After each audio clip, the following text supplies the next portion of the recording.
La ciudad dormía bajo una llovizna persistente, esa que no moja el cuerpo, pero empapa el alma. Era pasada la medianoche cuando don Esteban Salvatierra, uno de los empresarios más poderosos del país, salió solo del teatro donde había asistido a una gala exclusiva. Acostumbrado a moverse con escoltas y autos blindados, aquella noche había querido escapar del protocolo, tomar aire, caminar a pie. Tal vez fue el whisky, tal vez la nostalgia. Lo cierto es que sus pasos resonaban en la acera desierta, hasta que no estuvo solo. Dos sombras se deslizaron desde un callejón, rápidos, encapuchados, armados. Uno lo empujó contra la pared. El otro exigía su reloj, su billetera, el anillo de oro en su mano. Esteban intentó razonar, pero en sus ojos había miedo. No estaba acostumbrado a estar indefenso. Nunca. La noche que había empezado con aplausos y flashes de prensa estaba a punto de terminar en sangre. Pero entonces, algo inesperado ocurrió. Una voz femenina, firme y rabiosa, cortó el aire. «Déjenlo en paz». Era una mujer joven, con ropa desgastada, el cabello cubierto por una capucha mojada. Su cuerpo era delgado, pero su mirada ardía con una furia que intimidó a los asaltantes. Llevaba un palo de metal en la mano. No dudó en usarlo. Golpeó a uno de ellos, gritó como si su propia vida dependiera de ello. Los delincuentes, sorprendidos, huyeron corriendo por el callejón.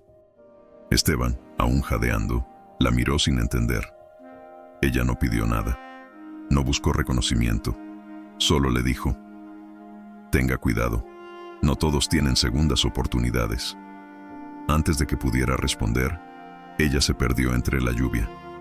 Esteban permaneció inmóvil por minutos. El orgullo herido, el traje empapado y el corazón latiendo con fuerza. Había sido salvado por alguien que el mundo ignoraba. Un fantasma de la ciudad. Una de esas figuras que todos evitan mirar. Y sin embargo, en su mente, la imagen de esos ojos decididos no lo abandonaba. Esa mujer había visto la muerte y no había retrocedido. ¿Quién era? ¿Por qué lo ayudó? A la mañana siguiente, Esteban canceló todas sus reuniones. Su asistente no entendía nada. Él no daba explicaciones. Mandó a investigar las cámaras de seguridad del barrio. Mandó a imprimir fotos de los callejones, los accesos, las esquinas. Preguntó en la estación de policía, en el hospital, incluso entre los vendedores ambulantes. «Busco a una mujer sin hogar que me salvó la vida». Algunos lo tomaban por loco, otros se burlaban, pero él insistía. No era una deuda moral, era una obsesión nueva. Necesitaba saber quién era. Días después, uno de sus choferes la vio cerca de un parque abandonado. Esteban fue allí de inmediato. La encontró sentada en un banco oxidado, cubierta con una manta sucia, alimentando a unas palomas con migas de pan. Al verlo, ella no mostró sorpresa. Solo dijo: «¿Volvió por su anillo?». Él negó con la cabeza. «Volví por usted. Necesito saber su nombre». Ella dudó, pero respondió: «Me llaman Luna, aunque ese no fue siempre mi nombre». Esteban la invitó a comer algo caliente. Ella aceptó. En el pequeño restaurante de barrio donde entraron, todos los miraban con curiosidad. Un magnate con una mendiga, pero él no se inmutaba. Hablaban como viejos conocidos. Ella contaba poco. Se notaba que ocultaba heridas. Esteban, por primera vez en mucho tiempo, escuchaba sin interrumpir. Y cuanto más la oía, más sentía que había algo familiar en su voz, en su forma de mirar, como si su pasado estuviera más cerca de lo que creía. Esa noche, al regresar a su casa, Esteban se encerró en su estudio y revolvió papeles antiguos. Buscaba algo, no sabía qué. Pero algo dentro de él le gritaba que Luna no era una desconocida. Era parte de un pasado enterrado, uno que juró nunca desenterrar, uno que tenía el nombre de su peor enemigo y un silencio de más de 20 años. Don Esteban no durmió aquella noche. El eco de la voz de Luna, su manera de mirar, sus silencios, todo le resultaba inquietantemente conocido. Abrió cajones que no tocaba desde hacía décadas. Entre documentos amarillentos y fotos descoloridas, encontró lo que no sabía que buscaba. Una imagen antigua, tomada en una fiesta de beneficencia, donde él aparecía junto a un hombre de mirada altiva, sonrisa astuta y una niña pequeña aferrada a su pierna. Ese hombre era Julián Montes, su rival más feroz, el único capaz de enfrentarlo en el mundo de los negocios, y el único que casi lo destruyó. Julián había muerto en circunstancias turbias años atrás, después de una investigación por fraude que lo dejó arruinado y humillado. Esteban nunca olvidaría el día en que lo vio abandonar la ciudad con su familia, vencido. Fue su victoria más sucia y la más amarga. Aunque nadie lo sabía, parte de aquella caída había sido orquestada en las sombras, y la niña de la foto era Luna. No podía ser coincidencia, no después de haber sentido esa conexión inexplicable. ¿Había salvado su vida la hija de su enemigo? Al día siguiente, Esteban volvió al parque donde la había visto. Luna ya no estaba, pero un viejo que vendía café le dijo que ella dormía cerca de una estación de tren abandonada. Fue hasta allí sin guardaespaldas. La encontró envuelta en cartones, leyendo un libro desgastado bajo una farola rota. Esta vez, fue él quien habló primero. «Necesito que me digas la verdad. ¿Eres hija de Julián Montes?» Luna cerró el libro lentamente. No respondió de inmediato. Luego, con una calma que heló su sangre, dijo: «Sabía que lo recordarías algún día». El silencio que siguió fue denso. Esteban se sentó frente a ella sobre el suelo húmedo. «¿Por qué no dijiste nada? ¿Por qué me ayudaste esa noche?» Luna bajó la mirada. «Porque el odio consume. Y yo ya perdí demasiado». Esteban sintió un nudo en la garganta. «¿Qué pasó contigo después de todo?» Luna respiró hondo. «Mi padre se volvió alcohólico. Mi madre nos abandonó. Vivimos en la calle, luego en orfanatos. Yo escapé. Aprendí a pelear, a robar, a esconderme. Pero también aprendí que la vida no se resume a lo que nos hicieron, sino a lo que elegimos hacer». Durante horas, hablaron bajo esa farola como si el tiempo no existiera. Esteban la escuchaba con una mezcla de culpa, admiración y desconcierto. Esa joven no era lo que esperaba. No había odio en sus palabras. Había dignidad. Había cicatrices. Pero también fuego. Y por primera vez en años, Esteban se sintió pequeño. No por sus errores pasados, sino porque frente a él estaba la prueba viviente de que ni todo, o poder do mundo, pode apagar a verdade. «Quiero ayudarte», dijo él finalmente. «Quiero darte lo que te quitaron». Luna lo miró con firmeza. «Yo no necesito tu compasión, Salvatierra. Lo que necesito es justicia. Y no para mí, sino para todos los que ustedes aplastaron en su camino». Esteban tragó saliva. Sabía que no sería fácil. Pero había algo dentro de él que le decía que quizás ayudarla no era un favor. Era una oportunidad de redención. Acordaron encontrarse al día siguiente. Luna aceptó su oferta de hospedarse en una pequeña casa de huéspedes, con la condición de que no intentara controlarla. Quería entender por qué él había hecho lo que hizo con su padre. Quería mirar a ese mundo empresarial desde dentro. Esteban aceptó. Sabía que no podía retroceder. El pasado había regresado, y llevaba rostro de mujer.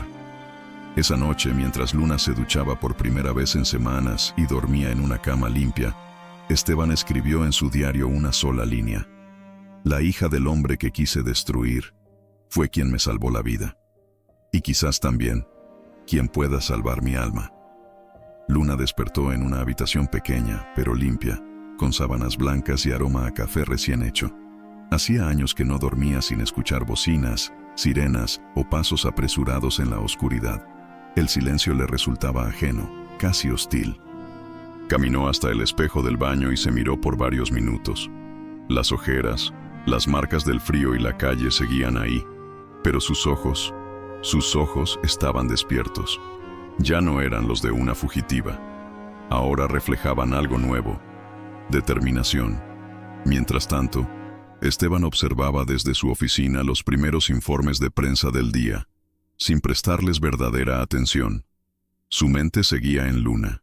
Intentaba recordar cada gesto de Julián Montes, cada conversación del pasado. ¿Había alguna vez visto en su rival esa nobleza silenciosa que su hija llevaba? No lo recordaba. Solo sabía que había luchado contra él como si fuera un monstruo. Y quizás no lo fue. Tal vez Julián solo era un hombre orgulloso, como él, con ambiciones grandes y aliados peligrosos. Luna llegó puntual a la reunión que habían pactado. Vestía ropa sencilla que le habían comprado la noche anterior, pero mantenía sus botas gastadas, como si no quisiera olvidar de dónde venía. Esteban le ofreció café. Ella aceptó sin sonreír. Comenzaron a revisar archivos de los años en que sus padres cayeron en desgracia. Esteban intentó explicar cómo ciertas decisiones no fueron personales, sino corporativas. Tu padre era un competidor feroz. Jugó sucio, yo también. Ambos caímos en trampas que otros nos pusieron. Pero Luna no se conformaba con excusas. Lo arruinaron públicamente, le cerraron puertas, inventaron denuncias. Mi padre pudo haberse equivocado, pero ustedes no le dieron opción de redimirse. Esteban no discutió. Asintió en silencio. Por primera vez en décadas entendía que el daño que causó no se medía en dinero, sino en vidas quebradas. Luna, con una mezcla de dolor y firmeza, le mostró un cuaderno viejo donde su padre había escrito cartas que nunca envió. En una de ellas pedía perdón a su hija por no haber podido protegerla. Leer esas palabras conmovió incluso al viejo empresario. Luna le dijo: «Nunca tuve a quien mostrar esto, pero ahora lo ve usted, no para culparlo, sino para que sepa lo que su mundo dejó atrás». Esteban sintió una punzada en el pecho. Aquella joven no pedía venganza, pedía reconocimiento, memoria, justicia emocional. Y eso dolía más que cualquier demanda.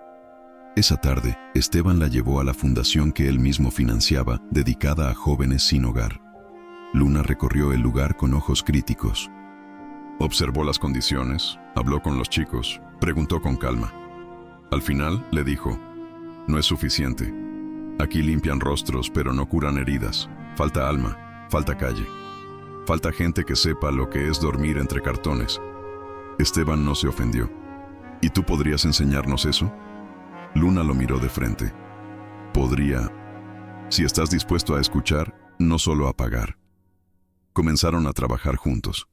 Luna se integró al equipo como asesora comunitaria. Al principio, muchos la miraban con desconfianza. Pero poco a poco, con su forma directa y sin filtros, fue ganándose el respeto de todos. Ella no hablaba desde libros.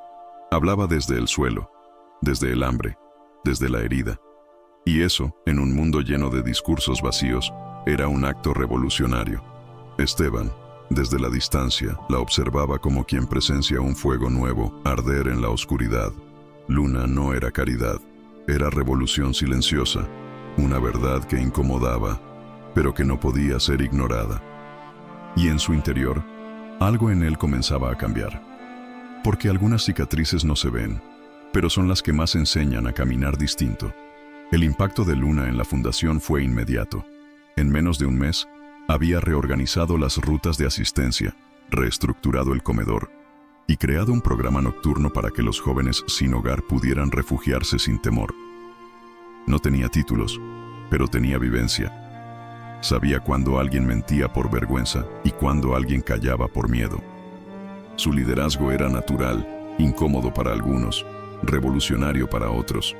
Y Esteban, desde su posición de mecenas, observaba cómo su legado empresarial empezaba a ser desafiado por la ética callejera de una mujer a la que antes hubiera ignorado sin remordimiento. Los medios empezaron a notar la presencia de Luna. Las cámaras, atraídas por su historia poco convencional, la seguían a cada acto público. «La mendiga que ahora dirige la fundación del magnate Salvatierra», decían los titulares. Pero ella nunca aceptaba entrevistas personales. «No soy historia de superación. Soy una prueba viviente de que el sistema falla. Si quieren hablar, hablen de ellos», decía señalando a los jóvenes del refugio. «No de mí». Esa postura firme desarmaba narrativas cómodas y convertía cada aparición suya en un acto de denuncia silenciosa. Una noche, en una gala privada organizada por Esteban, Luna fue invitada a dar un discurso. Subió al escenario con su ropa sencilla y el cabello suelto.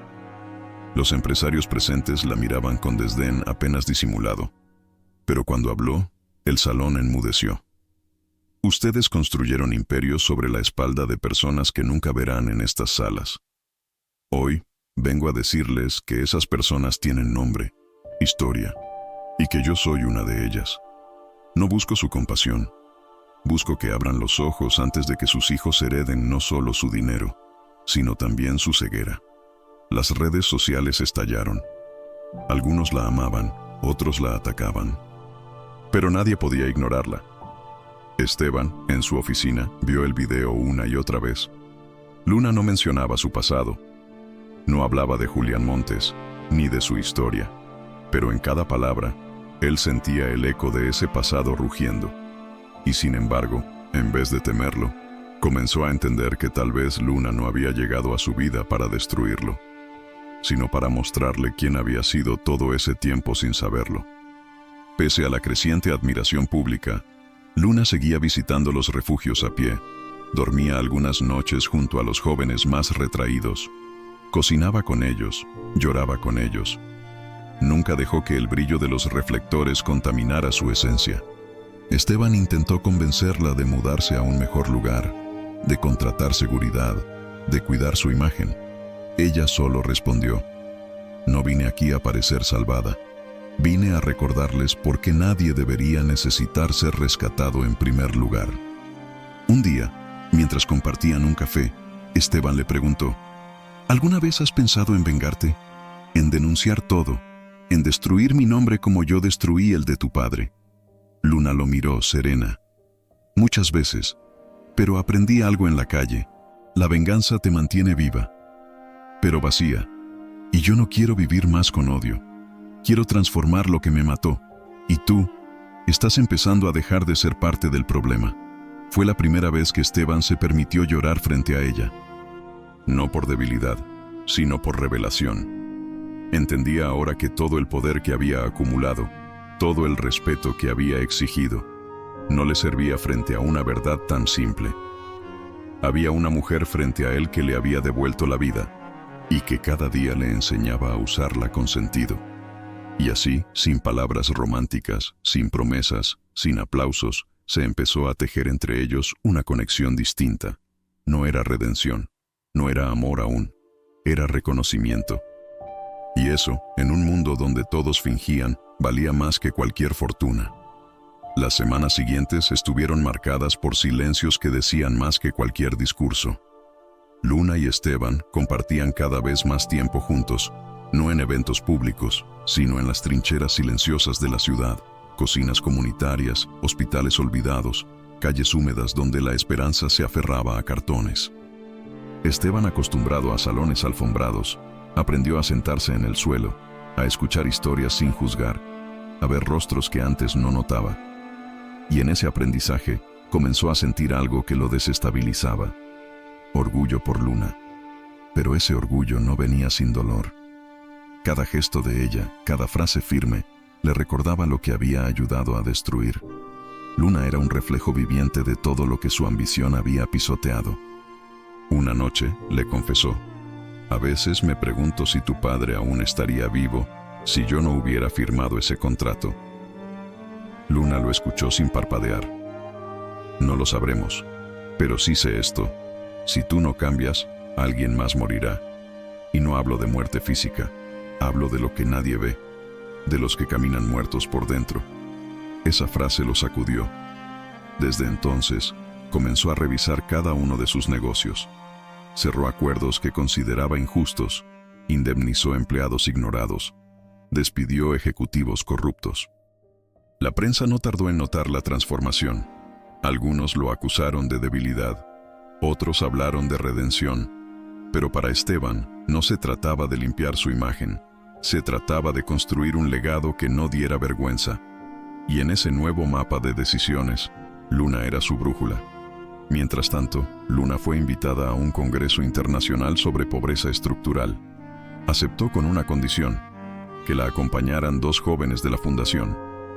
En su discurso, habló de la herencia de los que cayeron, de cómo el sistema había normalizado la caída de miles de personas sin que nadie heredara su dolor. Nos enseñaron a admirar el éxito, pero nadie nos enseñó a recoger los trozos de los que quedaron atrás. Mi padre fue uno. Yo fui una. Pero ya no más. Su intervención fue aplaudida de pie. Esteban, viéndola desde la primera fila, sintió que no estaba frente a la hija de su enemigo. Estaba frente a la voz que él mismo había silenciado durante años sin saberlo. Esa noche, mientras regresaban en el avión privado, Luna rompió el silencio. ¿Sabes qué es lo más difícil de todo esto? Que a veces me duele quererte. Esteban la miró sorprendido. ¿Me quieres? Ella asintió. Y eso me aterra. Porque amar al hombre que arruinó a mi padre es como abrazar una sombra. No hablaron más esa noche, pero cuando aterrizaron, Esteban tomó su mano por primera vez. No con deseo, sino con respeto. Con la suavidad de quien no toca una flor, sino una cicatriz abierta. Luna no la retiró, solo la sostuvo, porque aunque aún dolía, también era real. Y en ese roce, se dijeron más de lo que el mundo hubiera entendido. Días después, Luna fue invitada a visitar la antigua casa donde vivió con su padre. Estaba abandonada.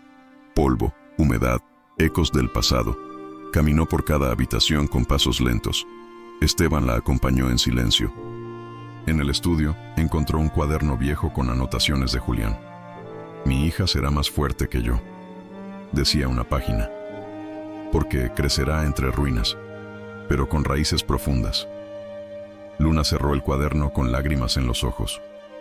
Tal vez él nunca supo cuánto me dolió, pero ahora yo sé cuánto me amó. Y en ese instante, frente a las cenizas de lo que fue, Esteban entendió que Luna no solo llevaba la herencia de los que cayeron, también era semilla de algo nuevo. Algo que el poder nunca podrá comprar, ni destruir. Después de aquella visita a la vieja casa, algo cambió en Luna. Ya no solo actuaba por justicia, sino por legado. Ya no caminaba con rabia, sino con propósito. Empezó a escribir fragmentos de su historia en cuadernos, a registrar memorias que antes se negaba a recordar. No lo hacía para publicarlas, sino para liberar el peso que durante años le aplastó el alma. Y en cada palabra escrita, iba comprendiendo que no había sido solo víctima, también era sobreviviente, y eso la convertía en puente para otros que aún no sabían cómo salir del abismo. Esteban notaba esa transformación con respeto. No intervenía, solo acompañaba. Había dejado de intentar protegerla para empezar a sostenerla sin invadir. Se reunían casi a diario, pero ya no hablaban de estrategias. Hablaban de miedos, de sueños que nunca confesaron, de versiones de sí mismos que aún estaban en construcción. En una de esas charlas, Luna le dijo: «Yo no quiero vengarme de ti.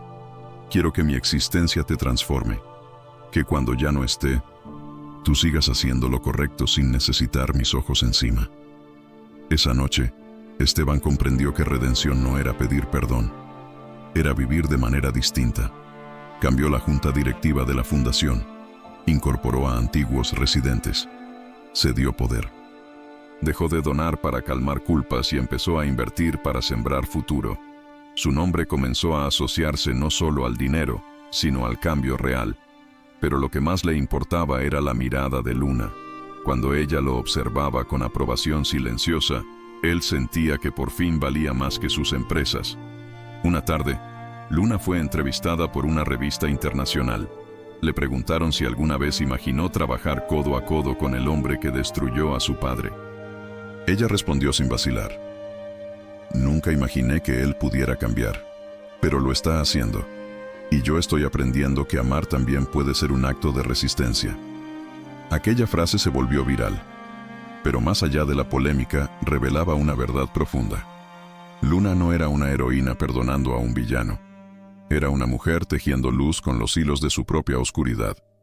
Mientras tanto, Esteban preparaba en secreto un proyecto para honrar la memoria de Julián Montes. Mandó a construir un centro de formación profesional en uno de los barrios más olvidados del país y lo bautizó con el nombre del rival que una vez quiso borrar. Cuando se lo reveló a Luna, ella quedó sin palabras. Caminó entre las aulas aún en construcción, tocó los muros y finalmente dijo: Esto sí es justicia. No por mi padre, por todo lo que él representó y por todos los que murieron sin ser nombrados». El día de la inauguración, Luna no quiso discursos. Solo encendió una vela frente a una placa con el nombre de Julián y dijo: «Que esto alumbre a los que vengan detrás, no por mí, por todos». Esteban observó desde lejos. No se acercó. Sabía que ese momento era solo de ella, pero en su interior sintió que por primera vez estaba devolviendo algo que el dinero nunca pudo comprar: dignidad. Esa noche caminaron juntos por una calle cualquiera, sin fotógrafos, sin prensa, sin filtros. Luna lo tomó de la mano. Esteban la miró con ternura. No dijeron nada, pero el silencio entre ellos no era vacío, era paz. Una paz que no venía de lo que habían logrado, sino de lo que habían reparado. Porque la redención, entendieron, no empieza cuando te perdonan, empieza cuando dejas de justificar tu daño y decides sanarlo con tus actos. Y bajo un cielo sin estrellas, entre faroles apagados y árboles quietos, Luna apoyó la cabeza en el hombro de Esteban y susurró: «Gracias por no huir cuando supiste quién era yo». Y él respondió: «Gracias por quedarte cuando descubriste quién era yo». Pese a los avances, pese a los puentes construidos, había heridas que aún no habían sido enfrentadas.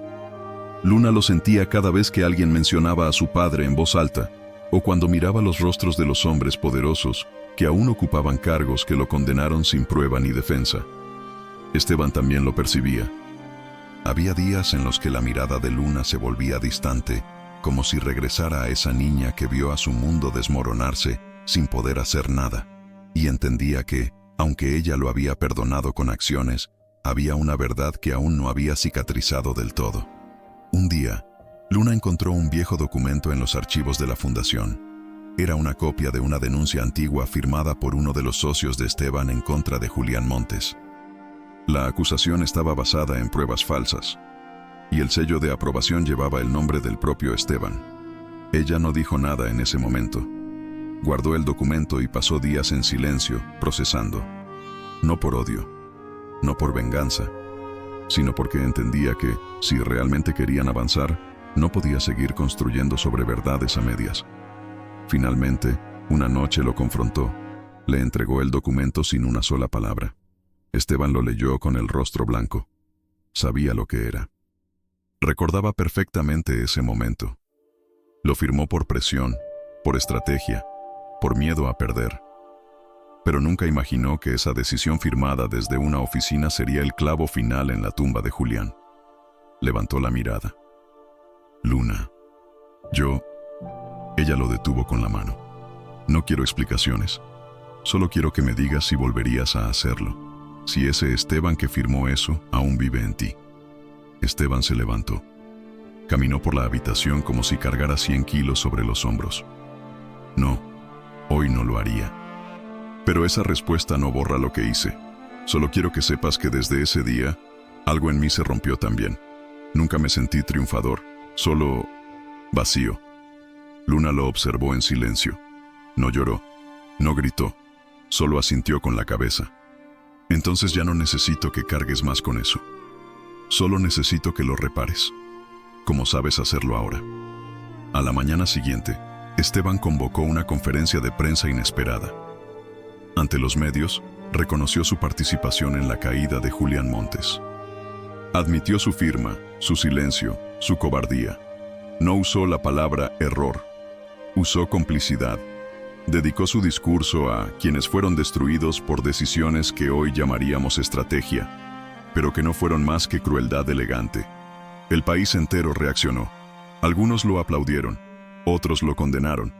Pero Luna, viéndolo desde una pantalla en la fundación, soltó una lágrima silenciosa. Porque a veces, el perdón solo empieza cuando se tiene el valor de sangrar en público. Días después, los medios querían entrevistar a Luna. Querían titulares, escándalos, lágrimas. Ella se negó a hablar. Escribió una carta breve que publicó en redes. La verdad nunca llega para vengarse. Llega para que otros no vivan en la misma mentira. Mi historia no es una excepción, es un espejo. Esa frase fue compartida por miles de personas, y muchos comenzaron a revisar sus propios silencios, sus propias complicidades. Esteban, por su parte, comenzó a ofrecer charlas sobre ética empresarial. No como maestro, sino como ejemplo de lo que no se debe repetir. Lo hacía acompañado de Luna, quien hablaba con más contundencia que nunca, ya no como la hija de un hombre injustamente juzgado, sino como una mujer que había aprendido a caminar con la verdad aunque aún sangrara. Y esa herida compartida, lejos de separarlos, los unía más. Porque entendieron que el verdadero amor no se construye sobre la perfección, sino sobre la capacidad de sostenerse en medio de las verdades incómodas. Y ellos, aún con el pasado entre los dedos, seguían eligiéndose. No porque fuera fácil, sino porque era real. Aunque Esteban había hecho pública su culpa, aunque Luna lo había acompañado en su proceso de reparación, la sombra del apellido Montes seguía latiendo entre sus pasos. En cada evento, en cada mirada, en cada susurro de pasillo, aquel nombre surgía como un eco incómodo, a veces como un arma, a veces como una leyenda rota. Algunos aún consideraban a Julián Montes un villano, otros un mártir. Pero para Luna, él no era ninguna de las dos cosas, era su padre, y eso, por sí solo, ya bastaba para honrarlo. Una mañana, mientras recorría un barrio donde abrirían una nueva sede comunitaria, Luna fue detenida por una mujer mayor. Le dijo sin rodeos: «Tú eres la hija del que arruinó a mi hermano». El tono era agresivo. La escena se volvió tensa, pero Luna no retrocedió. «No soy mi padre», respondió, «pero tampoco permito que lo entierren en mentiras. Mi historia es más que un apellido. Y usted también puede elegir ver más allá del suyo». La mujer la miró por un instante. No dijo más, pero bajó la cabeza y se fue. Ese día, Luna comprendió que por más puertas que abriera, siempre habría una que se cerraría al escuchar su origen. Que su lucha no era solo por justicia, sino por redefinir el significado de una herencia marcada por la vergüenza. Decidió entonces escribir un manifiesto, un texto breve, pero contundente, que se distribuyó en las fundaciones, en las escuelas comunitarias y en redes. En él decía: «No somos lo que nos hicieron, somos lo que decidimos no repetir». La frase se convirtió en lema. Muchos comenzaron a tatuársela, otros a enseñarla como parte de programas educativos. Esteban, al ver el impacto, sintió una mezcla de orgullo y tristeza, porque entendía que todo lo que Luna estaba sanando, él lo había ayudado a herir. Y sin embargo, ella no le recriminaba. Solo lo miraba con una verdad tan limpia que a veces dolía más que cualquier castigo. En una conversación íntima, él le preguntó: «¿Qué habría pasado si nos hubiéramos conocido antes, en otras circunstancias?» Luna lo pensó. «Tal vez no me habrías visto. O peor, me habrías destruido sin darte cuenta. Y eso sería peor que el silencio». El pasado seguía regresando en formas inesperadas. Una revista sacó una nota titulada «La mendiga que enamoró al asesino de su padre». El escándalo fue inmediato. Las redes se llenaron de odio. Luna fue llamada traidora, manipulada, oportunista. Esteban fue llamado monstruo, farsante. Fue una semana de oscuridad. Ella recibió amenazas. Él fue rechazado en un evento oficial. Pero en medio del caos, se aferraron al único lugar donde el juicio no existía: sus propias manos entrelazadas. Decidieron entonces dar una entrevista conjunta, pero no a los grandes medios. La dieron a un canal pequeño, comunitario, donde todo comenzó. Allí, sentados en un sofá desgastado, Luna dijo: «Sí, él destruyó a mi padre. Y sí, yo lo amo. Porque el amor no es negar la verdad. Es aprender a vivir con ella y convertirla en semilla». Esteban, con los ojos húmedos, agregó: «Y yo la amo porque, a pesar de lo que fui, ella me ve por lo que puedo ser. Y eso, en este mundo, es un milagro». Después de aquella entrevista, el ruido mediático no desapareció, pero bajó. Algunos empezaron a entender, otros simplemente callaron. Pero lo importante era que Luna y Esteban ya no se escondían, no pedían aprobación, solo vivían.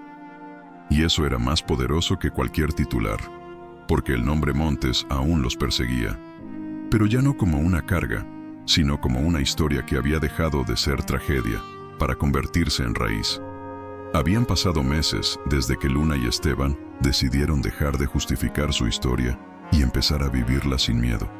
Las miradas ajenas, las opiniones venenosas, los juicios sociales, ya no los paralizaban, no porque dejaran de doler, sino porque habían aprendido a mirar más allá de ellos. Sabían que su unión no era una historia perfecta, era una historia improbable, rota, rearmada con trozos de silencio y verdad, y eso la hacía más real que cualquier cuento de hadas. Era simplemente suya. Esteban, con una visión más clara de su papel en el mundo, decidió renunciar a su posición principal en el conglomerado que dirigía. Cedió el mando a nuevos líderes formados en valores que Luna había ayudado a sembrar. Cuando lo anunció en conferencia de prensa dijo: «Fui rico de números, pero pobre de alma durante muchos años. Hoy quiero dejar algo que valga más que mi firma: tiempo, legado y responsabilidad». Esa decisión marcó un antes y un después. Ya no era solo un hombre intentando limpiar su historia, era uno que la estaba reescribiendo con actos. Luna, por su parte, inició un proyecto ambicioso: convertir los antiguos edificios abandonados del Estado en refugios autosustentables dirigidos por los propios sobrevivientes. El programa se llamó Raíces del Polvo, y en pocos meses se convirtió en una referencia internacional. Ella misma vivía en uno de esos espacios, no por necesidad, sino por coherencia. «No puedo hablar de la calle desde una torre de cristal», decía. «Tengo que seguir pisando el mismo barro si quiero que mis palabras broten con verdad». Durante una de las visitas a uno de estos centros, una adolescente se acercó a Luna con timidez. «Señora, ¿usted también dormía en la estación?». Luna asintió. «A veces». «¿Y lloraba de noche?». «Mucho», respondió sin vacilar. «Pero aprendí que el polvo no es el final, es el lugar donde nacen las raíces más fuertes». La joven la abrazó sin soltarla. Y en ese gesto, Luna sintió que todo su pasado, todo su dolor, finalmente había encontrado sentido. Una mañana, mientras ambos compartían un desayuno modesto, Esteban le entregó a Luna un pequeño sobre. Ella lo abrió con curiosidad. Dentro había un acta de donación. Todos sus bienes personales serían transferidos a un fideicomiso social bajo el nombre de Julián Montes. Luna quedó en silencio. «Es lo mínimo que puedo hacer», dijo él. «Quiero que su nombre no sea recordado por cómo cayó, sino por lo que tú hiciste que floreciera desde sus cenizas». Las lágrimas de Luna no fueron de tristeza, fueron de descanso, porque comprendió, en ese momento, que la herencia de su padre ya no era dolor, era posibilidad, era reconstrucción, y lo más hermoso de todo era que ahora Julián no vivía solo en su memoria, vivía en cada techo levantado, en cada plato servido, en cada joven que decía: «Yo también puedo». En esos días, Esteban escribió una carta que pidió que se leyera después de su muerte. En ella decía: «Nadie merece ser recordado solo por sus errores, pero sí debe ser medido por lo que hizo con ellos. Yo conocí a una mujer que me enseñó a mirar mis ruinas como tierra fértil, y en ella volví a construir mi nombre». Luna nunca leyó esa carta en vida de Esteban, pero ella ya conocía esas palabras, porque estaban en su mirada cada vez que él la miraba como si fuera un milagro que no merecía, pero que cuidaría toda su vida. Y así, sin estatuas, sin homenajes vacíos, sin fama adornada, Luna y Esteban siguieron construyendo desde abajo, desde el polvo, porque allí, donde nadie espera que algo brote, ellos sabían que es donde nacen las flores más valientes.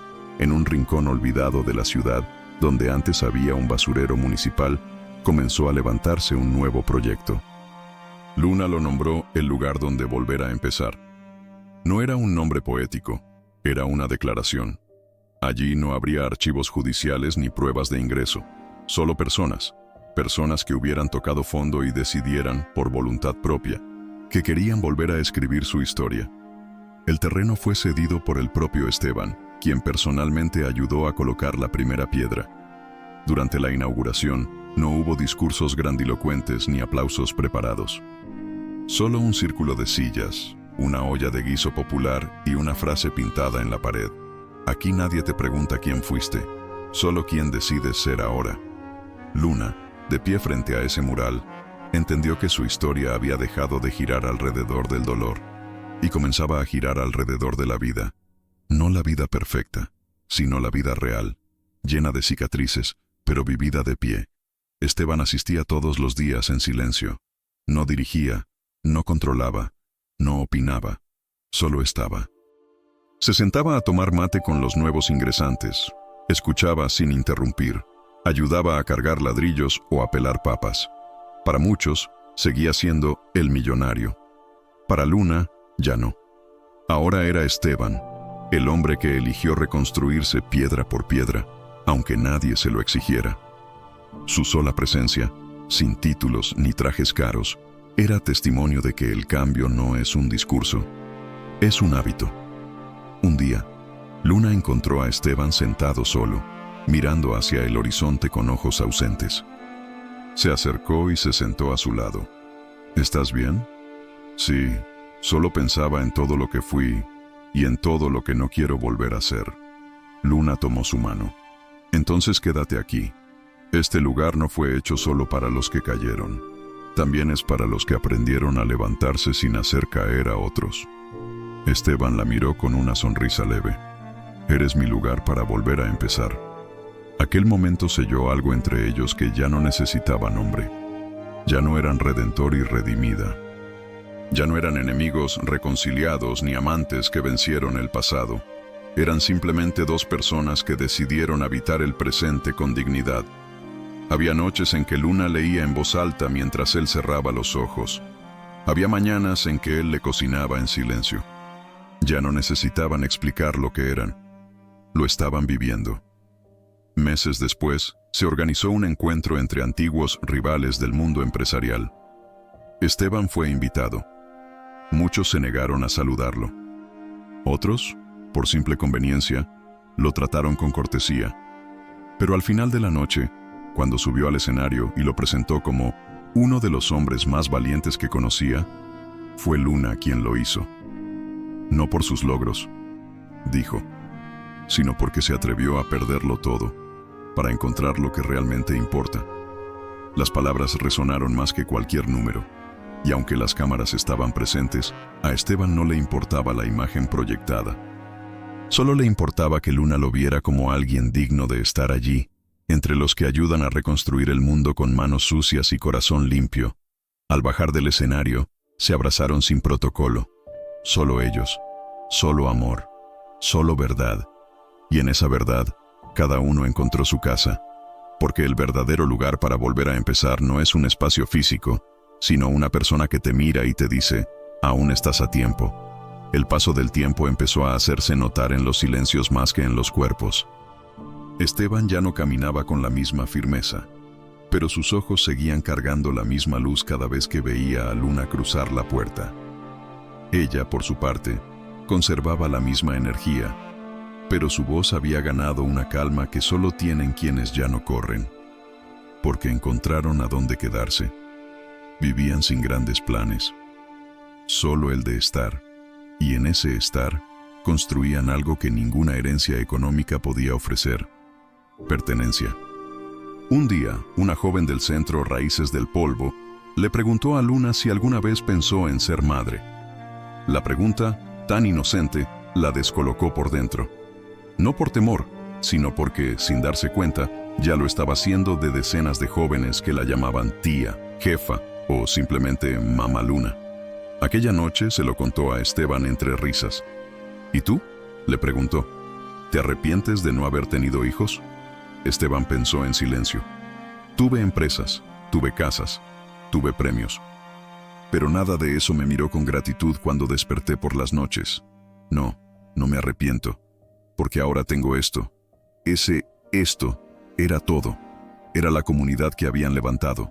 Era la red de centros autosustentables que ya operaban en varias provincias. Era el equipo humano que alguna vez durmió bajo puentes y ahora dirigía proyectos sociales con sabiduría. Era cada persona que los abrazaba en la calle y decía, gracias por cambiar mi historia. Y sí, era también el hecho de que juntos habían logrado que el apellido Salvatierra dejara de representar poder sin alma y que el nombre Montes dejara de ser sinónimo de caída. Pero las historias, como la vida, no siempre se dejan domar. En una tarde cualquiera, Luna recibió una carta. Era de la madre que la había abandonado hacía más de 20 años. Estaba viva, enferma, y quería verla. El terremoto emocional fue inmediato. No por odio, no por necesidad, sino porque, de repente, todas las piezas que creía acomodadas volvieron a moverse. Se lo contó a Esteban con voz temblorosa. Él solo dijo: «Ve. Sea lo que sea que encuentres, yo estaré aquí cuando regreses». El reencuentro fue duro, pero necesario. La mujer, frágil y arrepentida, no pidió perdón, solo pidió escuchar. Y Luna, por primera vez, habló como quien ya no necesita justicia. Habló como quien entendió que algunas heridas no se cierran con palabras, sino con presencia. Al despedirse, su madre le susurró: «No sé cómo lograste perdonarnos». Luna respondió: «No los perdoné, me elegí a mí». Y eso fue suficiente. De vuelta en casa, se abrazó a Esteban como si el mundo volviera a tener sentido. «¿Sabes qué me di cuenta?», le dijo. «Que todos heredamos cosas sin pedirlas. Heredamos miedos, silencios, culpas, pero también fuerza, coraje, ternura. Y tú y yo, a pesar de todo, decidimos qué herencia dejar». Esteban la miró con ternura. «Entonces dejemos una herencia digna de recordarse con amor, no con dinero». Inspirados por esa conversación, comenzaron a grabar testimonios de quienes pasaron por sus programas. Historias reales, sin filtros, historias que hablaban de hambre, adicción, violencia, pero también de superación, familia, fe. Llamaron al proyecto Lo que heredamos sin pedirlo, y en poco tiempo se convirtió en un archivo emocional que empezó a usarse en escuelas, universidades y congresos en todo el país. Y en cada historia grabada, en cada lágrima compartida, en cada rostro levantado con orgullo, Luna y Esteban encontraban la respuesta que tanto habían buscado. No importa lo que la vida nos haya dado sin permiso, lo que verdaderamente cuenta es lo que decidimos dejar como semilla. Con el paso de los años, las palabras entre Luna y Esteban se volvieron más escasas, pero también más sagradas. Ya no necesitaban largas conversaciones para entenderse, ni promesas para sentirse seguros. Se miraban, y eso bastaba. El amor que habían construido no era de película. Era amor de trinchera, de heridas, de pequeñas victorias. Era un amor que había nacido desde el barro, y por eso no necesitaba flores ni aplausos. Necesitaba verdad. Vivían juntos en una casa sencilla, cerca del centro comunitario donde todo había comenzado. Cada mañana caminaban por el jardín que habían sembrado con jóvenes del barrio. Luna se detenía siempre frente al limonero que había plantado el primer día. «Este árbol resistió 3 inviernos sin dar fruto», decía, «pero míralo ahora». Esteban le respondía con una sonrisa: «Como tú». Y aunque parecía una frase simple, era un universo entero contenido en esas palabras. Un día, durante una entrevista íntima que aceptaron para un documental sobre reconstrucción social, la periodista les preguntó si se consideraban una pareja. Ambos se miraron por un instante, y Luna respondió: «Nosotros no nos consideramos nada. Solo decidimos no soltarnos». Esteban añadió: «Cuando 2 personas comparten el mismo dolor y se atreven a sembrar esperanza juntos, no necesitan etiqueta, necesitan respeto, tiempo y abrigo». Esa respuesta se volvió viral, porque hablaba de un tipo de amor que no busca validación, sino permanencia. Esteban comenzó a escribir un libro de memorias, pero no sobre su vida de negocios. Escribía sobre Luna, sobre lo que aprendió con ella, sobre los rostros anónimos que le devolvieron el alma. Lo tituló Cuando el amor no necesita explicación. No fue publicado por editoriales famosas. Fue impreso por una cooperativa de jóvenes que habían salido de la calle.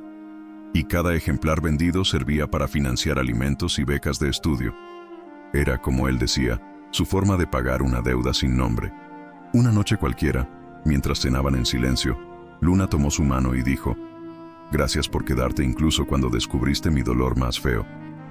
Esteban respondió sin soltarla: «Gracias por amarme incluso cuando yo no sabía cómo». No hubo besos, ni lágrimas, ni dramatismo. Solo una mirada sostenida bajo una lámpara cálida era suficiente, porque cuando el amor ya no necesita explicarse, solo se vive.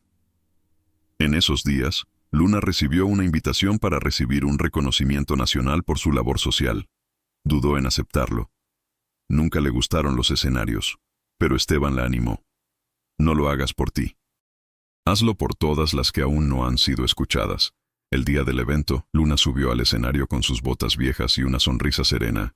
No leyó discurso, solo dijo: yo no vencí la pobreza, vencí el silencio. Y si mi voz sirve para abrir una puerta, que se abran 1000 más. Después de los aplausos, volvieron a casa caminando, como siempre. Esteban llevaba una bolsa con pan, y Luna, el diploma doblado dentro de una libreta. Se reían de una broma tonta, como adolescentes.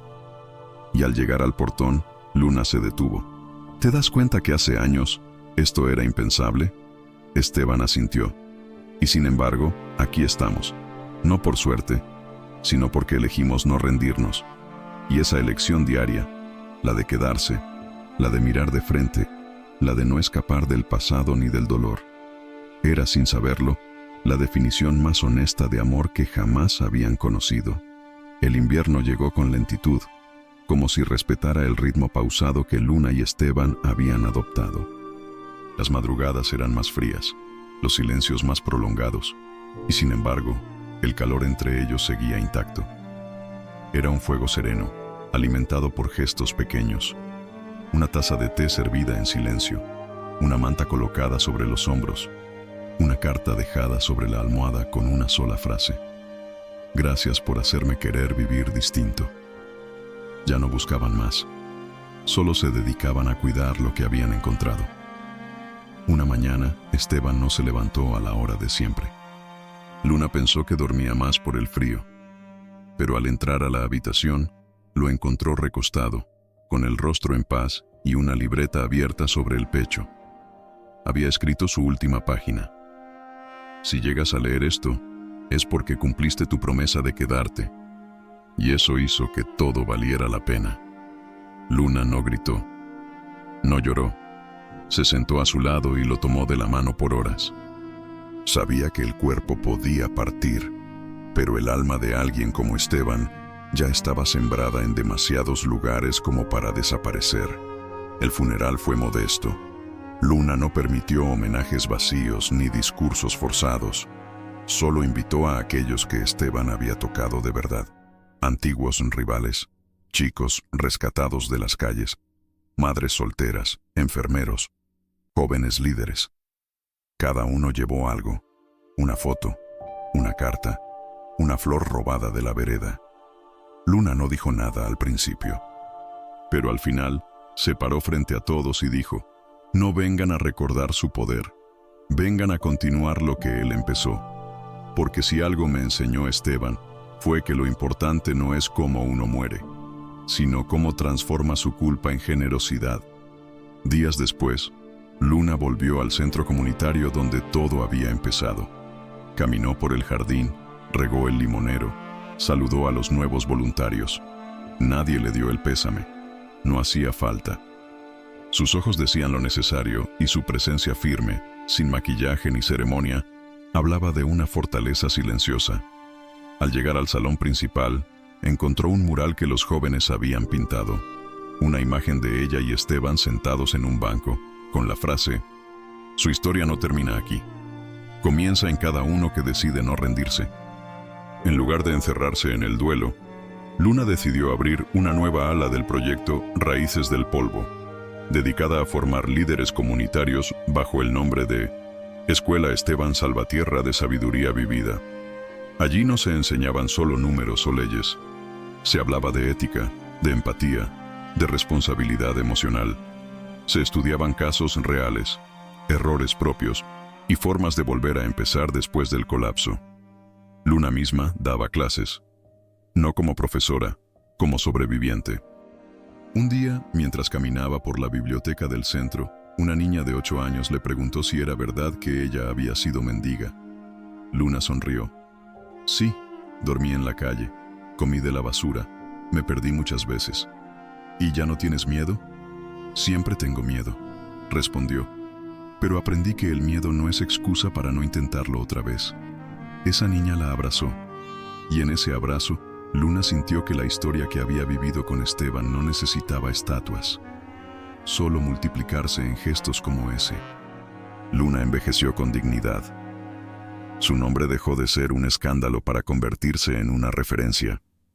Ya no por ser hija de Julián Montes, ni por haber amado a un empresario caído, sino por lo que había logrado hacer con lo que la vida le dio.